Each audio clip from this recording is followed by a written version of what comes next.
Australian Prime Minister Malcolm Turnbull, centre, and Japanese counterpart Shinzo Abe, right, stand in front of a Japan Ground Self-Defense Forces Bushmaster protected mobility vehicle at Narashino Exercise Area in Funabashi, Chiba Prefecture, east of Tokyo Thursday, January 18, 2018. EUGENE HOSHIKO, AP Tokyo. Australian Prime Minister Malcolm Turnbull said Thursday he welcomed the recent dialogue between North and South Korea, but marching together at the Winter Olympics won't denuclearize the Korean Peninsula.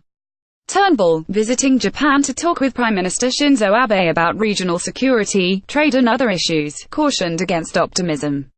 "We have to be very clear-eyed about this," he told reporters.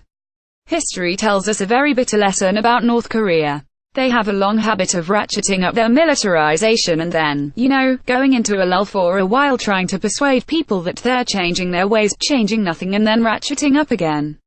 North and South Korea held rare talks in a border village this week where they agreed to form their first unified Olympic team, in women's ice hockey, and have their athletes parade together during the opening ceremony of next month's Winter Olympics in South Korea. They'll present the plan to the International Olympic Committee this weekend in Switzerland. Turnbull said pressure and sanctions against North Korea over its weapons programs must be maintained. In a news conference following their talks, Turnbull said he and Abe agreed on the importance of enforcing the sanctions so this regime is brought to its senses and stop threatening in the manner that it does the peace and stability of our region. Japan and Australia have been deepening their defense cooperation amid the tensions over North Korea's nuclear and missile development and China's expansion in the Pacific.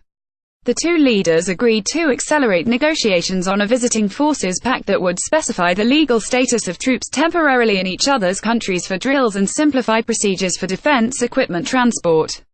Abe and Turnbull also reaffirmed their cooperation to achieve a signing of the 11-nation Trans-Pacific Partnership Trade Agreement without the U.S. as early as possible.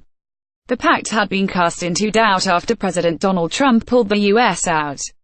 Earlier Thursday, Turnbull and Abe visited a Japanese military training camp just outside Tokyo, where they viewed a PAC-3 missile interceptor and got inside a Bushmaster armored vehicle, which was developed in Australia and adopted by Japan's military in 2014.